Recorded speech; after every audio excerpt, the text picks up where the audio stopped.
This week on the Island Times News Update, Neptune Beach passes a food truck ordinance on first read. 9 are under consideration for a city manager in Atlantic Beach, and the Beaches Chamber endorses 3 in local elections.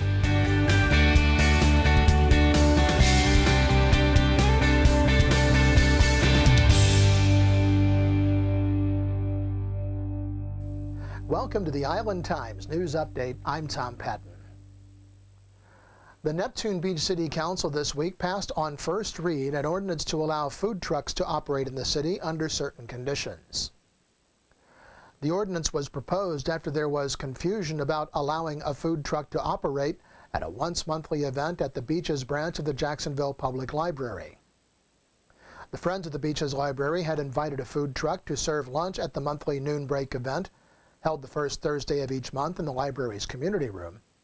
But the operator had been told the day before the event was to be held that food trucks were not allowed to operate in the city.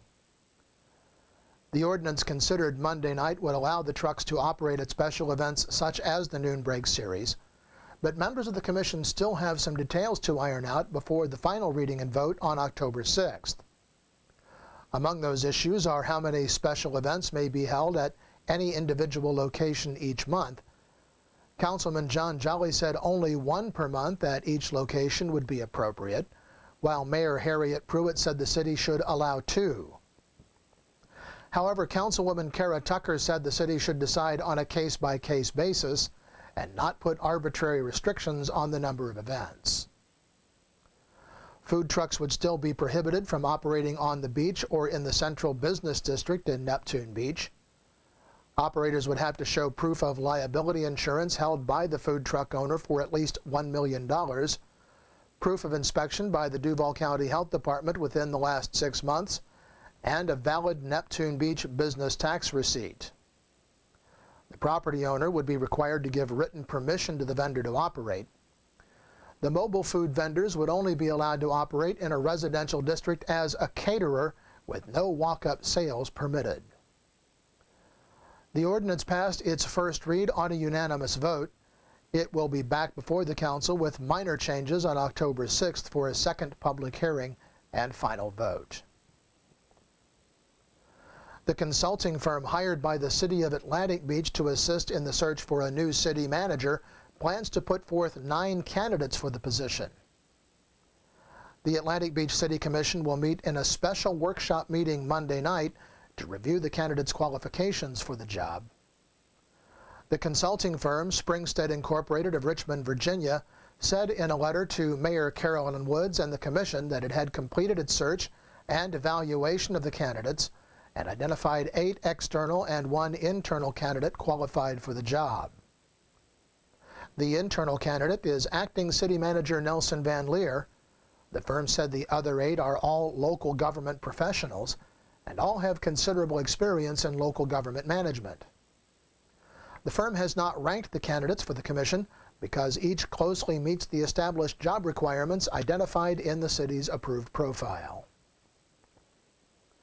Beaches Biz, a committee of Jax Biz, a nonprofit, nonpartisan political action committee affiliated with the Jax Chamber and made up entirely of Beaches businesses, has endorsed Bruce Thomason for Jacksonville Beach District 1, Seat 4, John Galarno for Jacksonville Beach District 3, Seat 6, and Rory Diamond for Neptune Beach Seat 5 for city council races at the beach. The committee interviewed all council candidates in competitive races. They chose Thomason, the former chief of police in Jacksonville Beach, Galarno, who retired from the Army and now volunteers as civilian coordinator for the Jacksonville Beach Police Department's Citizen Police Academy, and Diamond, a former federal prosecutor seeking his first elective office. Thomason is running against Fernando Meza, an employee of the Ritz in Jacksonville Beach. Galarno's opponent is former Jacksonville Beach Councilman Lee Buck. In Neptune Beach, Diamond is challenging incumbent Councilman Richard Arthur. You can learn more about each of these candidates in our voter guide on the Island Times. Election Day is November 4th. Both suspects in a shooting which occurred September 6th in Jacksonville Beach are now in custody. The victim was shot multiple times and due to the severity of his wounds was airlifted to UF Health Shands Hospital. Information was obtained which identified the suspects as Lamont C. Arrington and Cordaro Kareem Hilton Washington. Both fled the area. Arrington was arrested on September 19th in Baltimore, Maryland. Hilton Washington, a sailor stationed at Kings Bay Naval Base in southeast Georgia, turned himself in on the base a few days later. Both are charged with attempted murder in the first degree. The victim survived the shooting and was last reported in stable condition at Shands Hospital. But when we come back, an update on the Beaches Museum Art Show. This is the Island Times News Update. Beaches Academy Child Care Center in Jacksonville Beach has been offering affordable, loving child care to families in the Beaches communities for 35 years. Conveniently located on Penman Road, Beaches Academy offers care for children from infants through preschool, with programs that encourage learning and outdoor play. Our affordable tuition means families can get quality child care at a price that fits their budget. Contact Beaches Academy at 246-3885 and schedule a tour of our center. Beaches Academy, the child always comes first. Charlie's Tropic Heating and Air Conditioning in Atlantic Beach offers a full range of residential and commercial heating and air conditioning services, from new installation to replacement and remodeling. Charlie's Tropic Heating and Air Conditioning can keep your home comfortable year-round, and they offer preventive maintenance contracts to keep your system running at peak efficiency. Charlie's Tropic Heating and Air Conditioning is an authorized Bryant dealer and will service all brands. For year-round comfort in your home or business, contact the original Charlie's Tropic Heating and Air Conditioning at 241-1788. Welcome back to the Island Times News Update. I'm Tom Patton. 6 of the candidates running for at-large seats on the Jacksonville City Council presented their platforms Monday night at the First Coast Republican Club held at Casa Marina. At least one candidate vying for each of the 5 at-large seats attended the meeting. Residents of the beach will see each of the candidates on the ballot in the first unitary election held in March. Those speaking at the meeting included Anna Brochet, Group 1, Dave Barron, Group 2, Greg Tyson, Group 3, Greg Anderson, Group 4, and Sam Newby and Michelle Tapuni from Group 5. The Beaches Museum and Driftwood of Jacksonville Beach have added 2 prominent artists to have their work displayed at the History Park during the Beaches Art Fest 2014. Ronnie Barak is a native of Philadelphia who now resides in Atlantic Beach.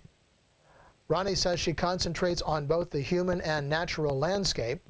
She was awarded first prize at PhotoJax by Gallery 727 and first place at Arts in the Park in Atlantic Beach.